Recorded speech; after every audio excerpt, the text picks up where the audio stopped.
मित्रांनो, जुळली गाठ ग या मालिकेच्या आजच्या भागामध्ये आता धैर्य आणि सावी एकमेकांपासून दुरावलेली असतात, म्हणून धैर्य जरा टेन्शनमध्येच येऊन गेलेला असतो.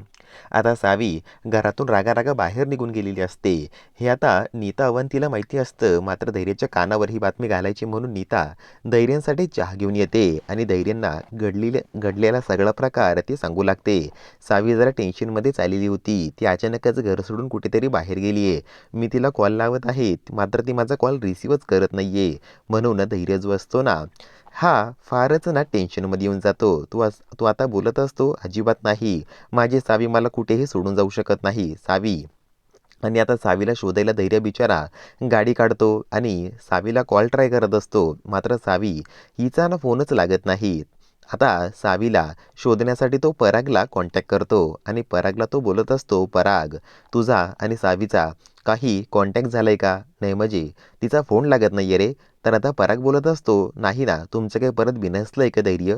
तर आता धैर्य बोलत असतो की नाही, फार तसं काही बिनसलं नाहीये, पण काय झालं माहिती नाहीये, पण ती अचानकच ना घर सोडून गेली आहे. असं बोलल्यानंतर आता पराग बोलत असतो, तू काळजी करू नको धैर्य, तू तुझ्या परीने शोध. मी सुद्धा माझ्या परीने तिला कॉन्टॅक्ट करतो. आणि आता तो सुद्धा सावीच्या शोधात इकडे तिकडे घरातून बाहेर पडतो आणि तिचा शोध घ्यायला लागतो. सावी कुठेही दिसत नसते. आता धैर्य जो असतो ना, याला एका मित्राचा फोन येतो आणि तो बोलत असतो, हा असा असा नंबर आहे, हा ट्रॅक करून सांगतो का मला कुठे आहे?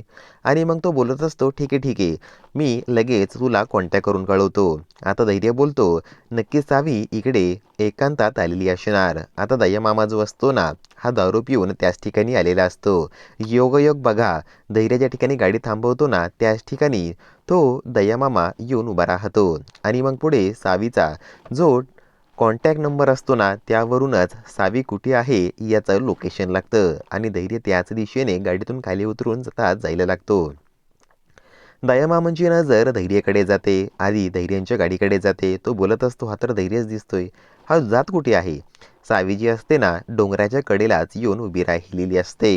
ती स्वतःला संपविण्यासाठीच तिथे आलेली असते. आता धैर्य जो असतो ना, हा लांबूनच सावीकडे बघतो.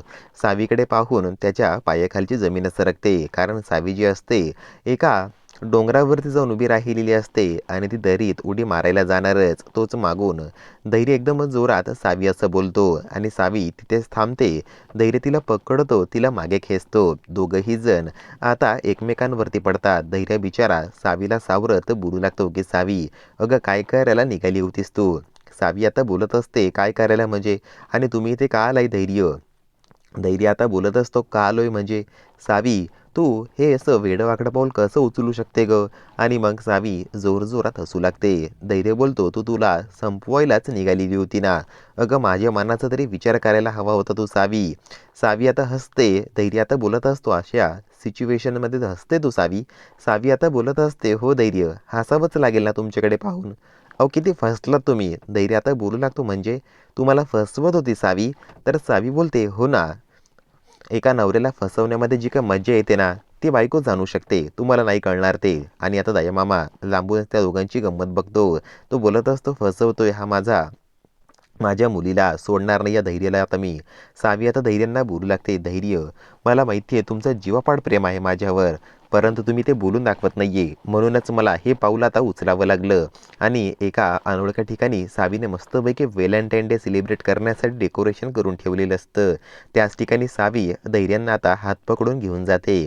धैर्य ही सगळी सजावट पाहून एकदमच ना शॉक होऊन जातो. तो बोलत असतो, माझ्या गैरहजेरीत सावीने एवढं काही केलंय माझ्यासाठी.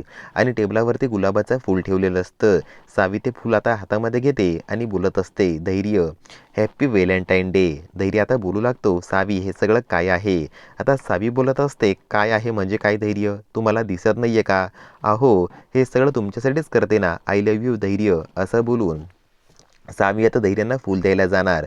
धैर्य आता बोलू लागतो की सावी काय मूर्खपणा आहे हा, आणि तो फूल फेकायला जाणारच तोच सावीच्या डोळ्याला तो जरा फूल लागतो आणि सावीच्या डोळ्याला जरा त्रास व्हायला लागतो. धैर्य पटकन सावीला बोलू लागतो, त्रास होतोय का? आणि प्रेमाने तो सावीच्या डोळ्यांमध्ये फुंकर मारतो. आता हे सगळं लांबूनच ना दयामामा बघत असतो.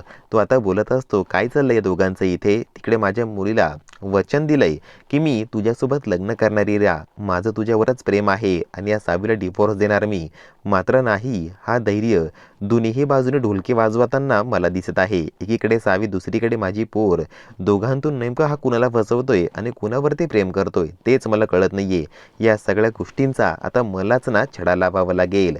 आणि मग पुढे सावी आता बोलत असते, धैर्य धैर्य प्लीज बोला ना, तुमच्या मनात माझ्याविषयी काय आहे? तर धैर्य आता नजरेचोरून बाजूला जाऊन उभा राहतो आणि सावी बोलते, धैर्य मला माहिती आहे तुम्हाला जे काही बोलायचं आहे ना ते तुमच्या ओठांवर आलेलं आहे, परंतु तुम्ही ते मला बोलून दाखवणार नाही कारण तुमचा स्वार्थ मध्ये येतोय. मात्र मला कळून चुकलंय धैर्य, तुमचं माझ्यावरच प्रेम आहे. आणि मग आता धैर्य बोलत असतो, सावी मला वेळ नाहीये, मला जावं लागेल. सावी आता बोलत असते, धैर्य अहो एवढा चांगला दिवस आहे, प्रेमाचा दिवस आहे आज आणि तुम्ही असं इथून निघालात बरं, थांबा ना धैर्य. तर आता धैर्य आता बोलत असतो, नाही सावी. तरीही सावी बळजबरीचं ना धैर्यांचा हात पकडून त्यांना तिथून काही जाऊ देत नाही. तर दयामामा दोघांचे आता फोटोग्राफ्स काढून घेतो ते दामिनीला दाखवण्यासाठी. तर मित्रांनो पुढे नक्की काय होणार बरं? धैर्याने सावी एकत्रित आल्याचे जे काही फोटोग्राफ्स आहे त्या दयामामाने जर दामिनीला दाखवले आणि दामिनीने धैर्याला जाब विचारला तर धैर्य नक्की काय उत्तर देणार बरं? काय वाटतं मित्रांनो तुम्हाला? कमेंटमध्ये नक्की सांगा.